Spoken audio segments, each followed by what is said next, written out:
군중관리에 대해서 설명드리도록 하겠습니다. 군중관리에 설명드리기에 앞서 간단하게 목차에 대해서 말씀드리면요.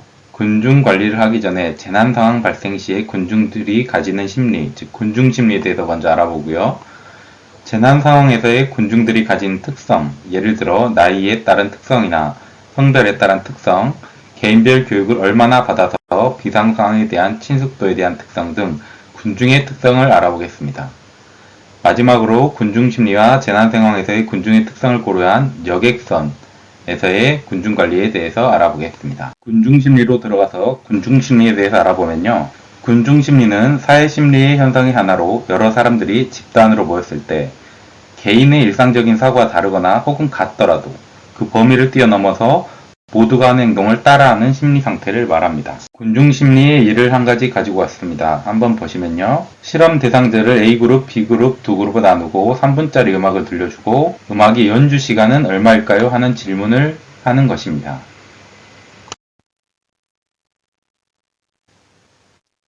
다만 A그룹과 B그룹의 답변 방식을 차별화를 두었습니다. A그룹은 서면으로 비밀 답변을 하였고요. B그룹은 차례대로 일어나서 공개적으로 구두 답변을 하였습니다. 서면으로 비밀 답변한 A그룹은 답변들이 천차만별이었습니다.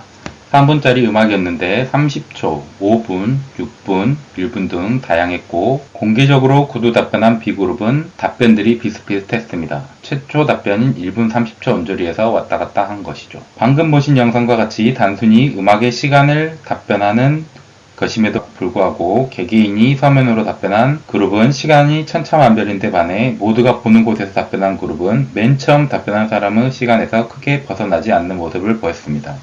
대표적인 군중심리를 나타내는 실험이라고 볼 수 있겠습니다. 다음으로 뒤에서 자세히 다루겠지만 여객선에서 비상시 여객들의 심리를 간단하게 확인해 보겠습니다. 선내에서 비상사고가 발생했을 경우에 최초로 선내 방송을 들은 경우 대부분의 여객, 즉 60%의 여객은 그 사실을 무시합니다. 안전불감증이라고 볼 수 있겠지요. 나머지 30%의 사람은 직접 알아보려고 하고 또 나머지 10%의 사람들은 그 사고를 받아들이고 대처를 시작합니다. 비상사고 발생을 직접 인지한 경우에는 대부분의 사람들이 다른 사람들의 행동을 관찰하며 관망합니다. 이것이 바로 군중심리라고 볼 수 있겠습니다. 이미 사고 사실을 인지하였어도 먼저 행동하기보다는 다른 사람들의 행동을 관찰하고 그에 따라서 행동하려고 한다는 것입니다. 여객선에 승선한 여객들은 다양한 특성을 가지고 있는데 갓난아기, 유아도 있고 걷지 못하는 노약자도 있고 말을 못 알아듣는 외국인도 있고 다양한 사람들이 있습니다. 이러한 여객들은 대부분 선박구조 및 구명설비 등에 대해 잘 모르고 있고 저희가 자주 안내방송하고 안전동영상 틀고 안전설비에 대해 게시를 해놓아도 문제가 발생하면 주변 사람들의 행동을 따라하고 승무원에게 의존하려는 경향이 있다는 것입니다. 즉 그만큼 승무원의 대처가 중요해집니다. 승무원이 일부 여객을 제대로 유도할 시 다른 사람들의 행동을 관찰하며 관망하고 있는 나머지 여객들이 대부분 군중심리에 따라서 따라온다는 것입니다. 사고가 발생하여 당황한 가운데 남의 행동에 왜 그렇게 하는지 생각할 여유가 없으며 이미 전염되어 자신도 그것을 행하고 있게 된다는 것입니다. 프랑스의 심리학자 귀스타르 르봉이라고 하는 사람은 군중심리학이라는 책에서 모든 사람들이 하는 행동을 둘러보면서 그 행동을 따라하면 위안을 느낀다고 했다고 합니다. 이제 재난 상황에서의 군중의 특성을 자세히 알아보겠습니다. 먼저 비상시 행동 결정에 영향을 미치는 요인들입니다. 비크맨의 화재 행동 모형을 볼 수 있는데요. 이 화재 행동 모형은 이론을 실제 화재 현장 자료를 통해 검증한 연구로 이론적 모형이 완벽에 가깝고 경험적 검증 과정에 철저함이 있어 모범적인 연구로 뽑힙니다. 이 모형을 보시면 화재가 발생했을 때 감지하거나 감지를 실패하거나 감지했을 경우에는 화재가 실제로 발생했거나 화재의 가능성이 있거나로 나뉘고 화재일 경우에 대처 행동을 하게 됩니다. 화재가 발생했을 경우에 이렇게 행동한다는 것을 모형으로 보여준 것이고 감지를 실패했을 경우 화재는 아니지만 화재 가능성이 있을 경우 등으로 나뉘게 됩니다. 이 모형 속 대처 행동으로는 불 끄기, 타인에게 경고, 자산 보호, 재산 옮기기, 공황 및 도피 등의 대처 행동을 나타내고 있습니다. 대부분의 사람들이 이 행동 모형을 따를 것으로 보입니다. 다음으로 비상시 행동 결정에 영향을 미치는 요인들입니다. 크게 보면 생리, 신체적 요인, 개인, 내적 요인, 교육 대비 요인, 그리고 뒷페이지에 나와 있지만은 사회적 요인과 화재의 특성, 물리적 환경으로 나누고 있습니다. 먼저 생리, 신체적 요인을 보면은 수면 중이거나 깨어 있거나, 즉 활발한 상태거나 또는 약물이나 음주 등으로 인한 상태 및 과로로 인한 피로 등의 상태가 있겠고요. 또는 신체적 조적, 즉 운동을 자주 해서 건강한 사람과 신체적으로 부정한 사람이 나타날 수 있습니다. 두 번째로 개인의 내적 요인입니다. 성격적인 특징이 있을 수 있고요. 요즘에 유행하는 MBTI가 대표적인 예가 될 수 있겠습니다. 소심한 사람이 있을 수 있고 나서서 행동하기를 좋아하는 사람이 있겠습니다. 또 그때의 기분에 따라 영향을 미칩니다. 막 재난 영화를 보고 나서 불안한 상태일 경우 더 영향이 크다고 볼 수 있습니다. 인구 통계학적 특징 제일 많이 고려되는 상황입니다. 나이나 성별, 직업입니다. 행동 영향에 큰 영향을 미치게 됩니다. 나이가 어릴 경우나 너무 많을 경우, 행동 사항이 달라지고 직업의 경우 소방관이나 경찰관, 공무원 등이 있을 수 있겠습니다. 또 환경에 대한 친숙도입니다.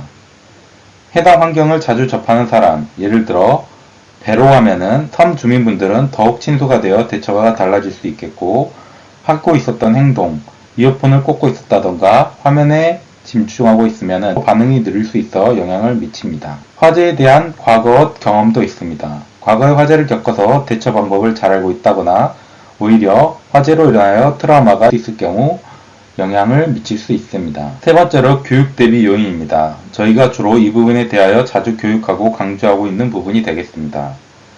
화재 대피에 대한 지식, 즉 대피로를 사전에 알 경우 행동 결정에 큰 영향을 미칠 수 있게 됩니다. 먼저 안전한 곳으로 대피를 할 수 있습니다. 위험에 대한 인식도 중요합니다.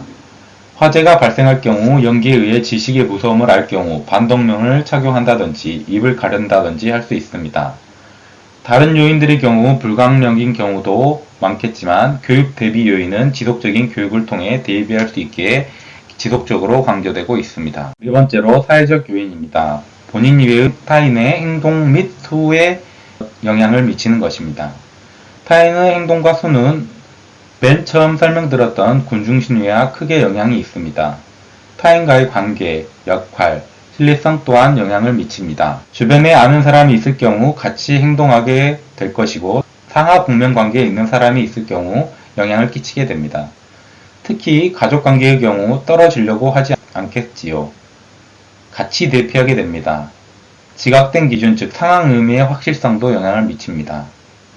화재가 났을 경우 먼 곳에 있는 사람은 불이 조금 났다고 느낄 수 있고 대피를 안 할 수 있겠지만 가까이 있는 사람의 경우 불이 보다 크게 느껴지기 때문에 그 상황에 맞는 행동을 하게 된다는 것입니다. 다섯 번째로 화재의 특성입니다. 연기의 양과 밀도, 열 수준 및 불에 대한 가시성, 그리고 소음 및 가스와 독성 등 화재의 특성에 따라 행동 결정에 영향을 미치게 됩니다.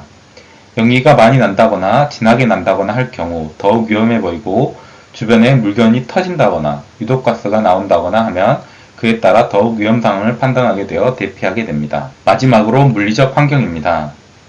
도피 경로, 불가의 도피 경로의 위치에 따라 대피로가 달라집니다. 진화 장비나 환기 장치가 근처에 있을 경우 또 진화를 시도한다거나 할 수 있기에 행동 요령이 달라집니다.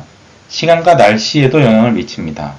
예를 들어 화재의 경우 비가 온다거나 할 경우 자연 진화가 될 수 있고 또 낮과 밤의 경우 불에 대한 시각적인 정보가 달라질 수 있습니다.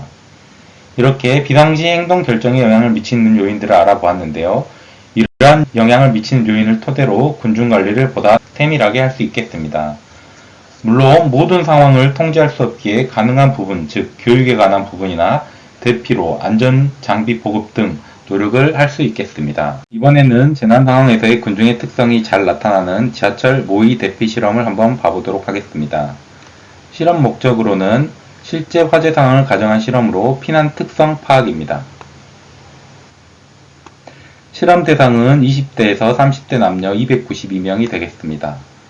남자 53%, 여자 47%입니다. 실험 내용은 보시는 바와 같이 부산 지하철 6량에서 화재가 발생한 것으로 가정을 하고 연기와 정전을 발생시킵니다. 출구 중에는 화재 발생으로 인하여 7개의 출구만을 사용하도록 하였습니다. 측정 항목은 지하철에서의 탈출 및 피난 시간을 측정하고 밀집 상황 시 군중 특성의 파악, 유친 관계로 인한 피난 시간 측정 등입니다. 실제 실험 사진입니다. 사진은 밝게 보이고 있지만 정전이 되었고 연기를 발생시키는 모습입니다. 이제 실시한 실험을 토대로 분석을 해보겠습니다. 먼저 성별에 따른 분석입니다. 남성의 경우 72.5초로 여성보다 약 18초가 빨랐으며 여성의 경우는 90초로 더 느렸습니다. 남성의 경우 순서를 기다리지 않고 난간을 뛰어넘는 등 보다 행동적인 모습을 보였으며 여성의 경우 차례를 기다리거나 개찰구를 뛰어넘지 못해 밑으로 나와서 더욱 늦어진 모습입니다. 실험에 따른 결과이며 신체적인 차이 등을 확인할 수 있는 모습입니다. 다음으로 유친관계에 따른 분석입니다. 유친관계란 친구나 연인, 가족 등 친밀한 관계에 있는 사람을 말하며 이러한 유친관계가 있을 경우 함께하려는 경향이 있어 보행 속도가 오히려 느리고 좁은 공간에서의 여러 사람이 함께 있다 보니 공간 차지 등 경쟁에 있어 피난 시간이 늦어지는 경향이 있습니다. 또 크게 도움되지 않지만 심리적 안동감이 크다는 40%의 설문조사 결과가 있어 오히려 피난 속도가 저하됨을 나타낸다고 볼 수 있겠습니다.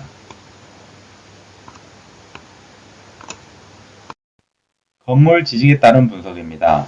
해당 시설을 자주 이용하는 승객의 경우 친숙한 경로를 통해 피난하려는 행동 습성을 분석한 것으로 남성의 경우 이용 빈도와 피난 시간의 상관관계가 잘 나타나지 않았으며 여성의 경우에는 방문 횟수가 많을수록 평균 피난 시간이 적었다고 결과가 나왔습니다. 즉 공간 지각 능력이 남성에 비해 떨어지는 여성 피험자들의 공간 지식이 피난에 영향이 큰 것으로 나타났습니다.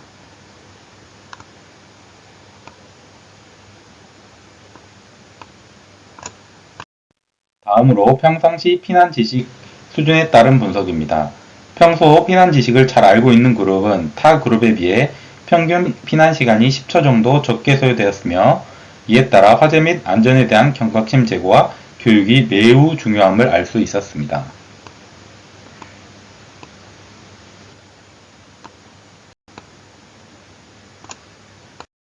다음으로 실제 있었던 대구 지하철 참사 생존자의 인터뷰를 분석한 내용을 보겠습니다. 앞서 설명드린 실험에서의 내용들이 실제 사고 현장에서도 나타낸다는 것을 직접 보여주고 있습니다.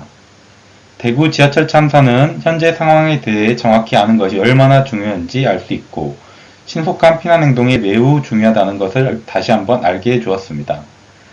실제 방화가 난 1079호 전동차에 있었던 사람들은 발생 상황을 직접 확인하였기에 즉각적인 대피를 하였으나 다른 칸에 있던 사람들은 그 상황의 의미, 즉 연기가 나고 열기가 발생을 해도 상황의 의미를 잘 몰라 상황을 확인하는 행동을 했습니다. 건너편 1080호 전동차의 경우 상황 인식을 하지 못해 머뭇거렸고 안내 방송을 공식 정보로 받아들여 아래의 사진과 같이 연기가 있어도 피난이 더욱 지체되어 인명사고가 더욱 크게 나게 되었습니다. 생존자 인터뷰에서 알 수 있었던 사항으로 위험 상황에서도 자신이 안전하다는 믿음은 효율적인 대처를 가능하게 해준다는 것과 자신의 안전이 불확실할 때 두려움이 생기고 불확실성이 더 높아지면 공황 상태가 되며 상황에 대한 대책 능력이 떨어지게 됩니다.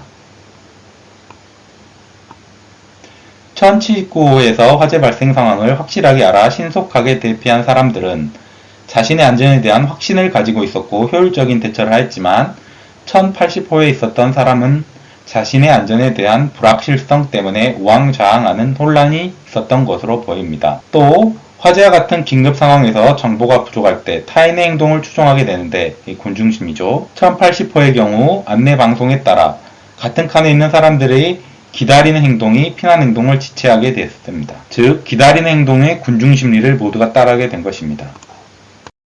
대구 지하철 사고에서 큰 비중을 차지한 사항 중 하나로 공식적 커뮤니케이션 관련입니다.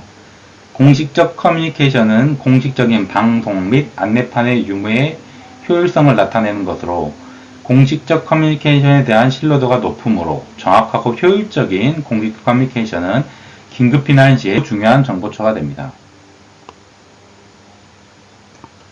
대부분의 사람들은 이러한 공식적 커뮤니케이션, 안내방송을 믿고 따르게 됩니다.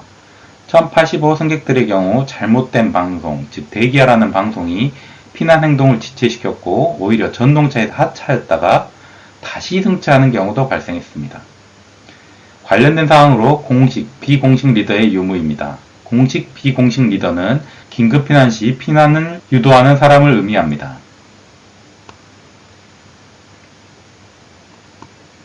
이 리더는 공식적 커뮤니케이션만큼이나 피난에 중요합니다. 먼저 피난을 성공하였지만 심한 연기에 의해 출구를 잘 확인할 수 없음을 알고 다시 지하철로 내려가 사람들을 출구로 안내한 사람도 있었고, 지하철을 타지 않고 지상에 있었지만 화재를 알고 지하로 내려가 사람들을 구조한 사람도 있었습니다. 여객선에서의 기본적인 공식 리더는 선원이 될 수 있겠고, 비공식 리더는 그 상황에 있던 공무원분들이나 안전 관련 종사자 또는 관련 교육을 받으신 분들 중 책임감이 높고 희생정신이 있는 사람이라고 할 수 있겠습니다. 공간 친숙도에 관한 사항입니다. 실제로 대구 지하철을 자주 이용하여 공간 친숙도가 높은 사람들의 피난에 도움이 되었으며, 상대적으로 공간 친숙도가 낮은 사람들은 그 공간을 알 수 없기에 타인에 대한 추종이 높은 경향이 있었습니다. 하지만 이와 같이 공간 친숙도 또한 공황 상태에 빠지게 되면 정신을 차릴 수가 없기에 길을 헤매게 되니 주의해야 합니다. 통제 소재, 개인의 성격 특성입니다. 대구 지하철 사고의 경우 외적 통제, 즉 소극적이거나 다른 사람들의 말을 추종하려는 성격을 가진 사람들의 경우 피난 행동을 취하기보다 문이 열릴 때까지 기다리고 방송 지시에 복종하려는 경향을 보여주었습니다. 종합하면 재난 시 신속한 대피를 위해 당사자들에게 현재 상황을 확실하게 인식시켜야 하고, 공식 정보가 정확하지 않다면 정보가 없는 것보다 못할 수 있고, 대구 지하철 사고에서는 기다리라는 잘못된 안내 방송으로 인해 피해를 확산시켰다고 볼 수 있겠습니다. 또 공식, 비공식 리더의 역할에 따라 피해 규모를 줄일 수 있다는 것을 알 수 있었습니다. 이러한 사고들이 재발하지 않도록 상황별 위험성에 대한 교육과 상황을 신속하고 효과적으로 전달하는 방법에 대한 교육 훈련을 지속적으로 필요하다고 볼 수 있겠습니다.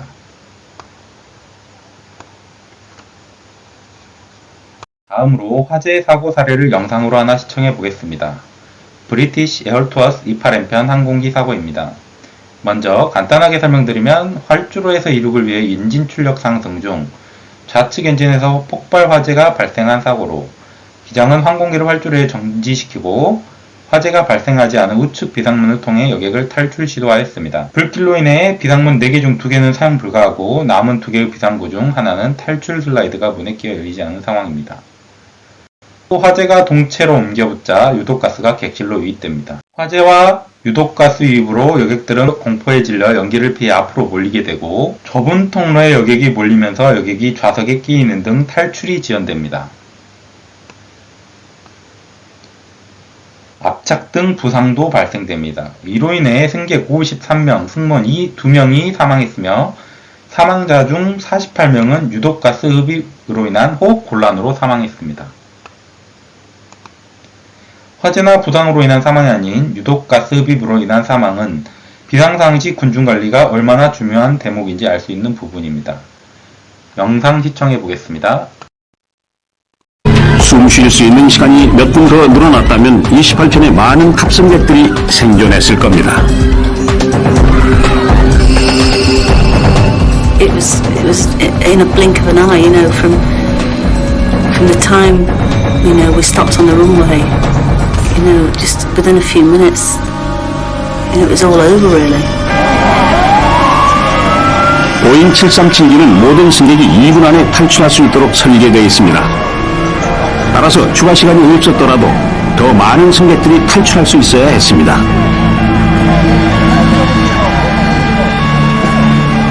많은 승객들이 탈출하지 못했던 이유를 알아내기 위해 조사단은 특별한 곳에 연구를 의뢰합니다.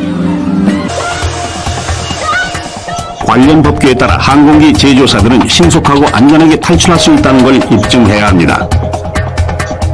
737기를 영국에 소개했을 때 보잉사는 130명이 75초 만에 탈출할 수 있다는 걸 입증했습니다.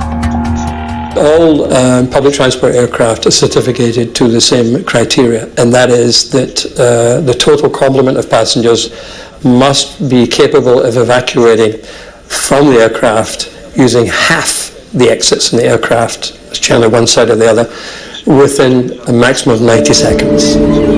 그러나 28편이 정비하고 90초가 지난 후에도 승객 대부분은 여전히 기내에 있었습니다. The reason why the evacuation in Manchester wasn't achieved in 90 seconds is because the conditions in a real fire evacuation are completely different from the certification conditions. 탈출 인증 실험을 진행할 땐 승객의 시야를 방해하고 당혹감에 빠뜨리는 연기가 없습니다. 28편이 멈춰서는 몇 분 동안 기내는 시커먼 연기로 가득 찼습니다. As soon as the smoke began to spill into the rear cabin and then flow forwards, essentially that induced immediate panic in those who were so affected by the smoke, because their respiration, I mean, the typical comment was, I took one breath of smoke and I felt as though my lungs were solidified. You can imagine under these conditions that people have got to get away from the smoke, and the people did this by basically clambering over the seats and other people in front of them. 5분도 걸리지 않아 생존 가능했던 사고가 대참사로 변했습니다. 앞으로 닥칠지 모를 비극을 막기 위해 영국 민간 항공청은 인간의 행동 양식을 더 연구하기로 합니다. 심리학자 헬렌 미워는 비행기 설계와 생존 확률의 연관성을 연구한 세계적인 권위자입니다. 당국의 의뢰를 받은 헬렌은 사망자가 많이 발생한 이유를 밝히기 위해 28편 탑승객들의 행동 양식을 연구합니다. What we had to learn to do was to design the aircraft interior so even if we had what we might say was dysfunctional behaviour in totality, we could accommodate the needs of individuals and their desperate rush to get out. 헬렌은 28편과 똑같이 객실을 꾸민 후 지원자들로 채웁니다. 그리고 실제 화재 상황에서 행동하는 것처럼 유도하기 위해 가장 먼저 탈출한 사람에게 상금을 주기로 합니다. And that produced behaviour that was quite unbelievable. People went over seats, they went round, past each other, all sorts of things. And indeed, when survivors from the actual Manchester accident came and saw the videos, they said, yeah, that's how it was.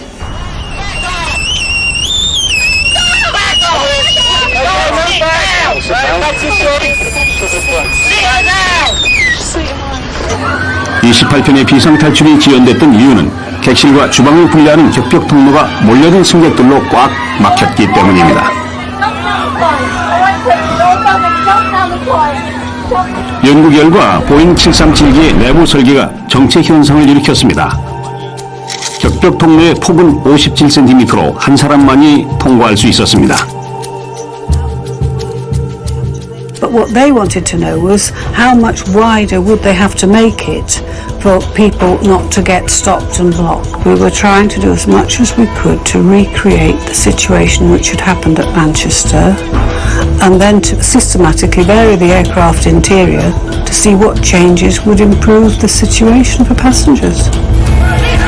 헬렌의 실험 결과 좁은 격벽 통로가 병목 현상을 일으켰고 승무원들이 계속 길을 뚫어줘야 했습니다. 통로의 폭을 76cm로 늘리기만 해도 탈출 속도는 크게 향상됐습니다. But we showed through repeat testing that if you changed the minimum gap from 20 to 30 inches, you would dramatically improve the speed at which people could get out and you'd reduce the likelihood of people falling and slipping and so on. 헬렌의 연구 결과를 바탕으로 격벽 사이의 공간을 76cm로 늘리라고 권고했습니다. 또한 연기가 시야를 가렸을 때도 출입문으로 유도할 수 있는 선형 안내 등을 도입하라고 권고했습니다. 헬렌은 객실의 설계 변경 없이 안전성을 높이는 방법도 찾아냈습니다.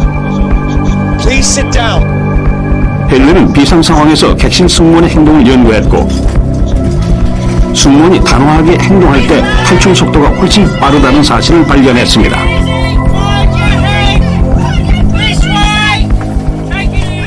It's because we don't want people really making their own decisions. We want people to do exactly what the cabin crew or the procedures state, and we don't want people hesitating, particularly at the door. 헬렌 이 영상을 통해 군중 관리의 중요성을 다시 한번 알 수 있는 계기가 되기를 바랍니다. 앞서 군중 심리, 비상상식 군중 특성을 알아보았으며 이제 군중 관리를 알아보겠습니다. 군중 관리는 비상 상황에서 군중 심리를 이용하여 여객들을 도와주는 능력으로 여객실, 통로, 태성갑판 등 여객들을 통제하고 여객들의 공포감이나 비이성적인 행동을 예방하고 여객들과 의사소통, 필요한 정보 제공, 필요한 지시 등을 하는 것을 말합니다. 먼저 군중관리의 예시를 확인해 보겠습니다. 이태원 참사와 같은 사고가 1993년 발생한 이후 일부 도로를 폐쇄하고 일방통행 안내 표시하고 비상로를 확보하고 진입 인원 통제하고 안내 반복하고 인파의 방향을 유도하고 하는 등 인명사고를 예방하기 위해 군중관리를 지속적으로 한 홍콩의 란콰이 퐁입니다. 다음으로 일본의 할로윈 축제입니다. 일본의 도쿄 시부야 거리에는 할로윈 기간에 일일 최대 100만 명 이상의 인파가 몰리지만 시민의식 및 적절한 군중항을 이유로 행사를 통제하고 있습니다. 길거리 음주 금지나 보행자 전용 도로 지정, 감시탑 설치로 인파 이동 유도, 확성기 반복 안내 및 바리게이트 설치 등이 있겠습니다. 군중관리의 예시를 한번 보았고 이제 여객선에서의 군중관리를 알아보겠습니다. 여객선은 훈련되지 않고 선박에 친숙하지 않은 승객들이 승선하고 있어 사고 발생 시 인명피해가 발생될 가능성이 매우 높습니다. 그러므로 선장은 승무원들을 지휘하여 여객을 안전하게 대피시키기 위한 비상사태 지휘체계를 이해하고 있어야 합니다. 전 선원들은 여객들을 적절하게 퇴선 장소로 유도하기 위하여 각 구역별로 지정된 비상탈출로에 대해 숙지해 있어야 합니다. 옆의 그림은 비상배치표 및 여객선 비상탈출 결로도입니다. 기본적으로 선장 및 선원분들, 안전관리 책임자분들은 숙지하고 있어야겠습니다. 다음으로 비상상황 발생 시에 안내해야 하는 상황입니다. 일단 먼저 승객들에게 사고 발생 사실을 알리고 적당한 간격으로 진행되어야 하는 상황을 반복해서 알려 여객들이 불안하지 않도록 하여야 합니다. 앞서 설명드렸던 다양한 사고 예시에서도 나왔듯이 현재 상황을 인지하여야 효율적인 대처가 된다는 것이 중요한 부분입니다. 선장은 현재 상황의 불가피성을 알리고 여객들의 체험 보호에 적당한 의병을 착용 후 구명조끼를 착용할 것을 지시합니다. 다만 상황에 따라 구명조끼는 챙겨서 객실 외부 갑판으로 나온 후 착용하거나 하는 등 상황 또한 안내가 필요합니다. 이미 객실 내부에 물이 차고 있는 상황에 구명조끼를 착용하면 외부로 나오기 힘든 상황이 발생할 수 있습니다. 또 여객이 불안 및 동요하지 않도록 승무원을 적절히 배치하여야 합니다. 정보 제공 시의 주의사항입니다. 비상시 승무원의 침착하고 의연한 태도는 여객에게 안정감을 주므로 매우 중요하며 자신감을 실어 알기 쉽게 설명하고 무엇을 어떻게 하는지 분명히 알려줘야 합니다. 현재 어떠한 조치를 취하고 있고 앞으로 어떤 조치를 취할 것이고 구조기관에 구조를 요청한 사실과 반드시 구조될 수 있음을 알게 해야 합니다. 여객 비상 소집의 경우 여객선에서의 화재 침수 등 비상상황 발생 시 실내 공간은 위험한 장소이므로 안전하고 효과적인 통제가 가능한 실외 비상 장소를 적극 활용해야 하며 비상상황 발생 시 정해진 비상 대응 방법에 따라 비상 소집 장소로 승객들을 안전하고 신속하게 유도해야 합니다. 비상 소집 시 안내사항으로는 독단적으로 행동하지 말고 승무원의 지시에 따라 비상 소집 장소로 이동할 것, 침착하고 질서 있게 행동하고 비명 등 혼란을 야기할 수 있는 행동에는 삼가할 것, 가급적 뛰지 말 것, 화재 또는 연기 발생 시 물수건으로 코와 입을 막고 자세를 낮추어 이동할 것, 선체 동요, 정전 등이 소반되는 경우 가능한 자세를 낮추고 벽면을 따라서 이동할 것 등이 있겠습니다. 여객선에서의 주안점입니다. 다른 비상 상황에서도 마찬가지지만 선박에서의 리더십도 중요합니다. 비상 상황 발생 시 승객들은 유니폼을 착용한 승무원을 보면 일단 그들이 전문가라는 판단에 그 주변의 어떤 승객들보다도 우선적으로 승무원에게 의지하게 됩니다. 승무원이 선내 구조나 각종 구명, 소화 장비의 사용에 있어서 익숙하고 잘 알기 때문에 평소에 비상 상황에 대해 잘 숙지하여 침착하게 승객에게 안내해야 하고 지휘 능력 발휘 방법으로 자신의 목소리를 제대로 들을 수 있도록 명확하게 해야 합니다. 확성기나 호루라기 등 집중을 시키는 다양한 방법이 있겠습니다. 또 상황에 따른 위기 대응 능력이 중요합니다. 비상 상황 발생 시 선원은 위험에 대한 정확하고 빠른 판단을 내려야 하기 때문에 평소 다양한 위기 상황에 대해 스스로 생각하고 고민해야 합니다. 예를 들어 외부 환경의 위험, 즉 태풍이나 저온, 고파도 등에서의 승객의 선내 대기 유도라든지 보건성 악화로 인한 침몰, 심각한 선내 화재, 선내 폭발 등 선박 자체의 위험에 있어서의 선박으로부터 빠른 탈출, 유도 등의 상황이 있겠습니다.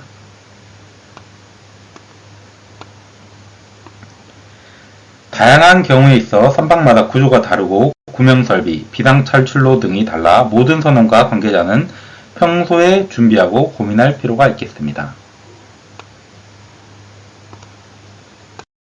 또 여객선은 일부 항로를 제외하고 평시 이용객은 적지만 주말, 휴가철, 축제, 명절 등 이용객이 몰릴 때 군중 관리에 특히 주의해야 하며 이 경우 승무원 한 명이 담당해야 하는 승객이 매우 많아 사전의 교육 및 대비를 철저히 하여야 합니다. 또 복잡하거나 협소한 선체 구조와 이동로 등으로 인해 비상로 확보가 특히 중요합니다.